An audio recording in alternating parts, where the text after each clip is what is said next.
few years ago, on a family vacation, I noticed our dog acting strange. I decided to look into her mouth where I noticed swollen gums all along one side. I didn't know it at the time, but I was looking at what would cost me $1,700 and her 5 pulled teeth. The expense was large for both myself and Freya, but very avoidable, according to our vet, who let me know if we had been brushing Freya's teeth all throughout her life, we would have avoided advanced tooth decay that she was experiencing at 10 years old. It didn't feel good hearing that. It really wasn't easy brushing her teeth, especially with how wiggly she got. And was brushing really all we could do to keep her mouth clean? So since that ordeal, I've researched and tried numerous techniques and tools to keep my dog's mouth clean. And I've learned that canine oral health can be more than just brushing their teeth. In this speech, I'll talk about data and reasons for brushing non-compliance. I'll explore tips, tricks, and alternatives to brushing a dog's teeth. And lastly, I'll show how I brush my dog's teeth. So people want to brush their dog's teeth, and unfortunately, they just don't. According to a speech done by the NIH,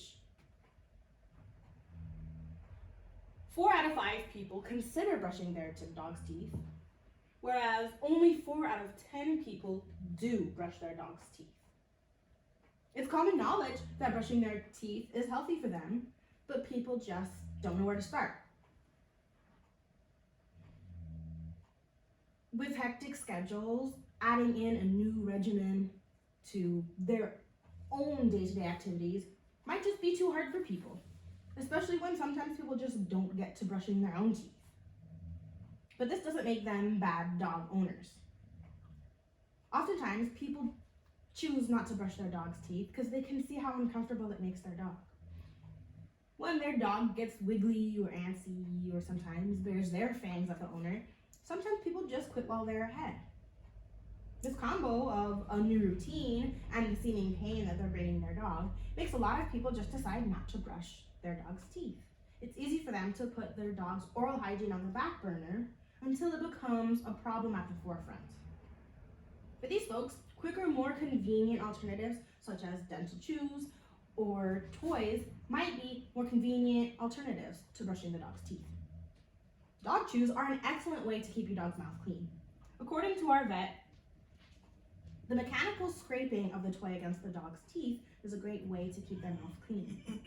And whether it's a dirty sock or a rope toy, using things in your daily environment might be a great, easy way to begin looking at your dog's oral health. Just be careful of things outside, such as sticks and twigs, that have the ability to splinter into the dog's gums. Chew treats, on the other hand, are nice, but they might not be so efficient. Greenies are high in calories. They have to be given in moderation to dogs that don't get a lot of exercise. In addition, their efficacy is questionable, since tartar buildup still remains after people use greenies for a long time. According to my vet, the best chew treat is a dog bone. These raw bones are not only irresistible to your dog, but they're also very nutritious. The one caveat is to be careful not to give them poultry bones, which can splinter into their gums and their GI tract. So these chew treats are good, but they should really just be a supplemental thing to an oral hygiene regimen. The number one tool of which should be a toothbrush. So brushing a dog's teeth might seem scary at first, but think about it like teaching a baby to brush their teeth. Take small steps. One way to get a dog accustomed to having things put in their mouth is by using your finger. Putting your finger in their mouth gets them accustomed to having inedibles in their mouth when it's time to wash.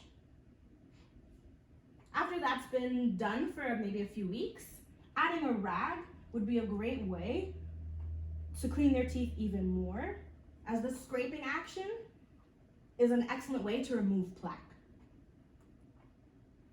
Then, when you're ready, using a toothbrush And on camera, I'm not able to use a toothbrush because I have to pin him down. Using a toothbrush, I like to scrape the front of my dog's teeth. Then I go into his cheeks. And then I enter his mouth and brush around the molars. This way, I've been able to keep DA out of the vet's office for his own advanced tooth decay. Oral hygiene is extremely important for a dog's health, just as it is for a human's health. It just takes a lot of willpower and routines in order to build it into your daily habit. Just because your dog's toothbrush has been in the package for months doesn't mean that you're a bad dog owner. It just means that maybe you need to steer your trajectory a little bit and try things like maybe chew toys or dog treats that are easier, faster alternatives. And take baby steps. Try one thing at a time that's easy for you so that you can build this new lifestyle for both you and your dog. Canine oral health is extremely important. And treats and toys and all those kinds of things, they're great. But the pinnacle of canine oral health remains a toothbrush. And if it's hard, that's okay. Just start small, because small effort is better than no effort when it comes to your dog's oral health. Thank you.